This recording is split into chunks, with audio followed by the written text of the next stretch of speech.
2024 was full of hits and misses, but these 15 books stayed on my mind.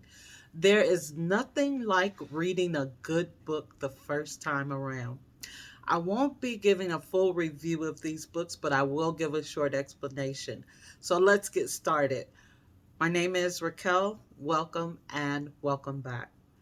First is American Queen by Vanessa Miller.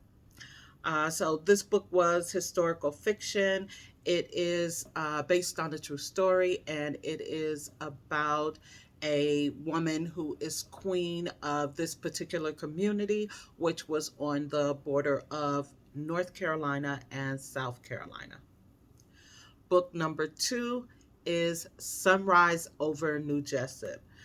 Sunrise Over New Jessup was about a all black town fighting to stay separate but equal.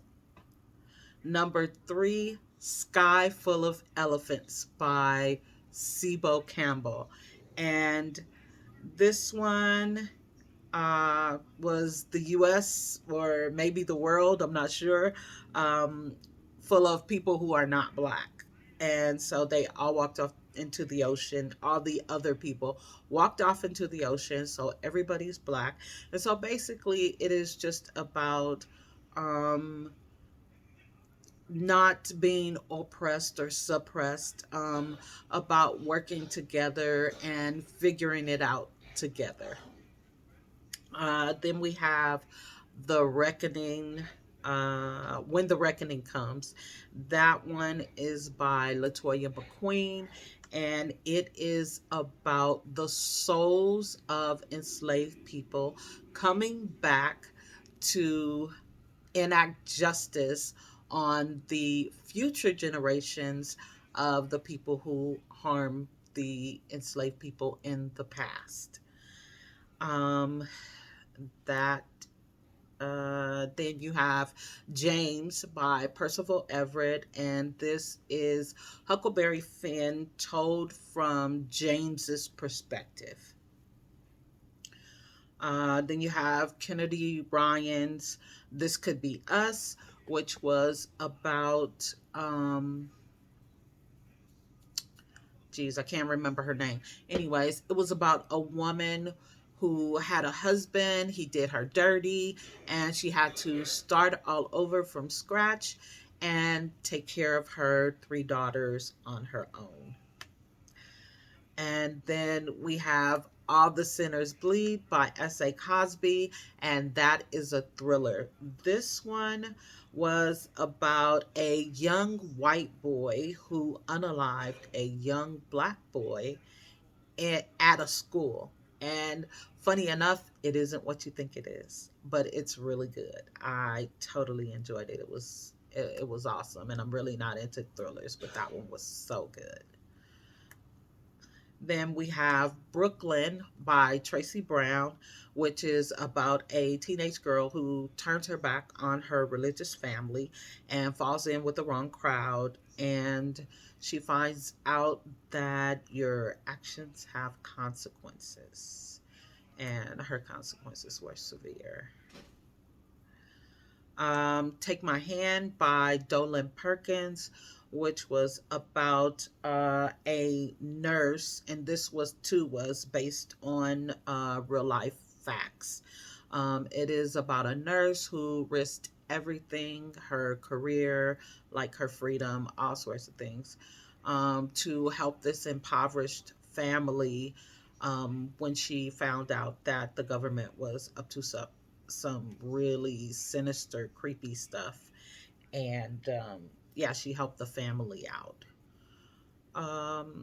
Then Number 10 is The Care and Feeding of Ravenously Hungry Girls. And this was by Anissa Gray. So, this book was about a family, and the family consists of the father. There were three daughters and a son. Now, everybody was an adult, and it's about their secrets and Each one of them has a particular role in this family, but it's all kind of based around secrets and falsehoods and stuff like that. So that one was really good. So now we're going to get down to my very, very favorites. So The Yellow Wife by Sadiqa Johnson. I enjoyed that so much. It is about a enslaved girl who is sold by her mistress to a jail, or maybe she isn't sold, but she's sent there by her mistress um, because she was defiant, and she was sent to this prison.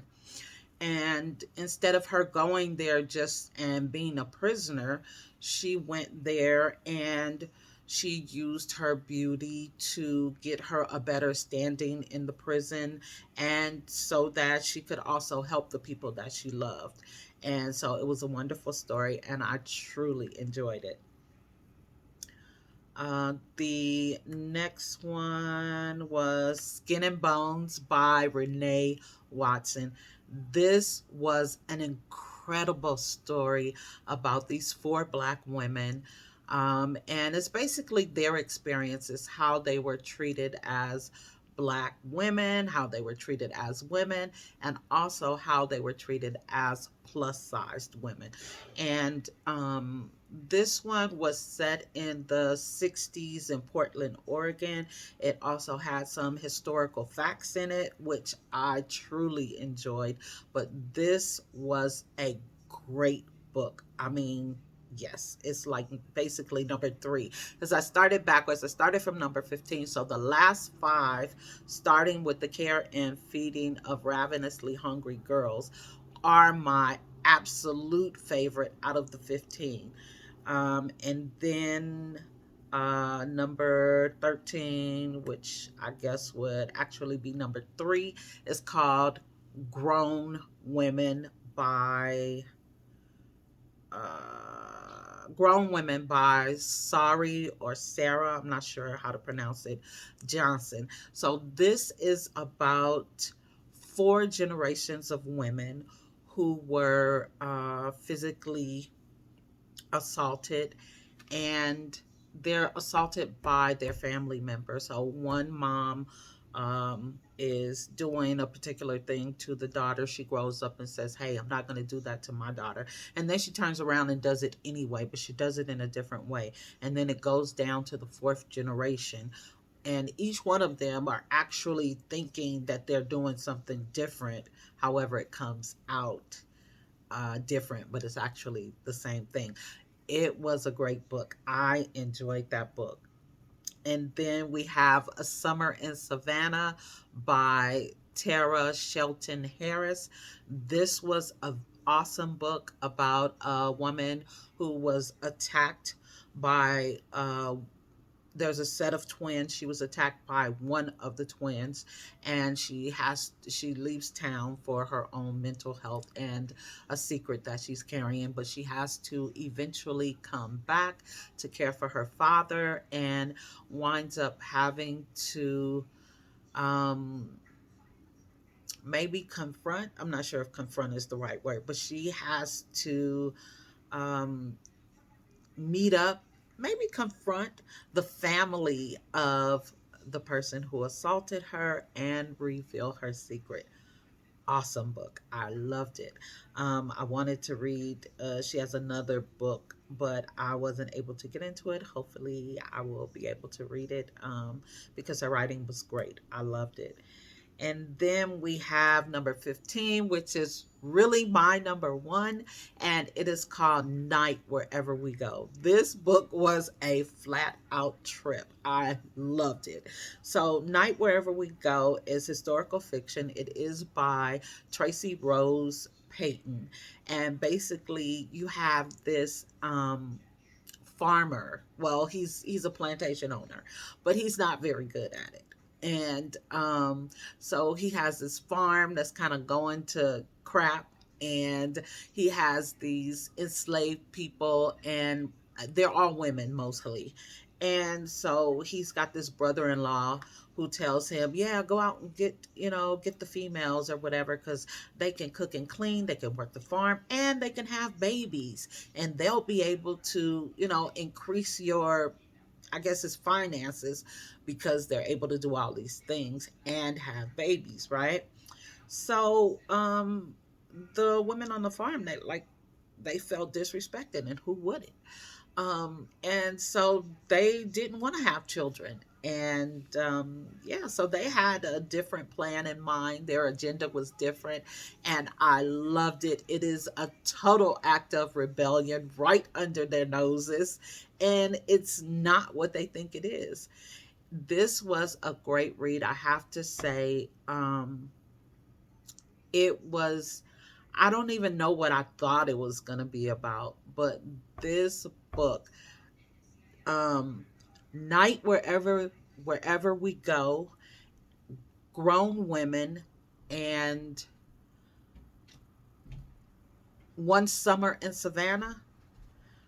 Those books were constantly on my mind. I was always trying to find something similar to them.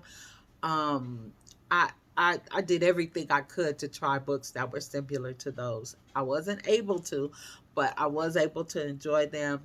And oh, just an honorable mention, which would be Perish by Latoya Watkins, maybe. That was a good book.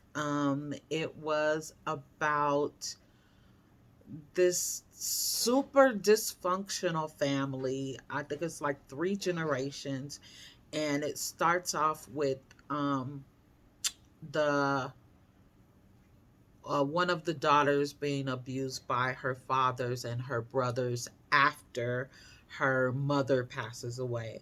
And then that abuse goes on and spreads throughout the family, and they are super dysfunctional. Like, I've never seen anything like it. It was so many characters, it was hard to keep up.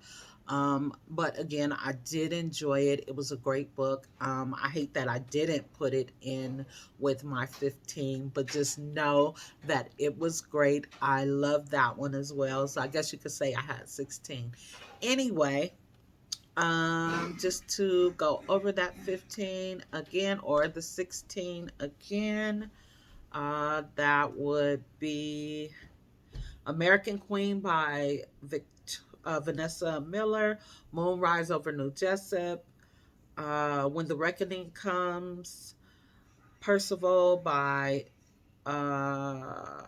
James by Percival Everett, This Can Be Us by Kennedy Ryan, All the Sinners Bleed by S.A. Cosby, Brooklyn by Tracy Brown, Take My Hand by Dolan Perkins Valdez, The Care and Feeding of Ravenously Hungry Girls by Anissa Gray, The Yellow Wife by Sadiqa Johnson, Skin and Bones by Renee Watson, Grown Women by Sarai Johnson, Summer in Savannah by Tara Shelton Harris, and Night Wherever We Go by Tracy Rose Payton. That is my 15 books, top 15 books for the year of 2024. I hope you enjoyed it. Now we can move on. We're in 2025. Yay! Happy New Year, guys. Happy New Year.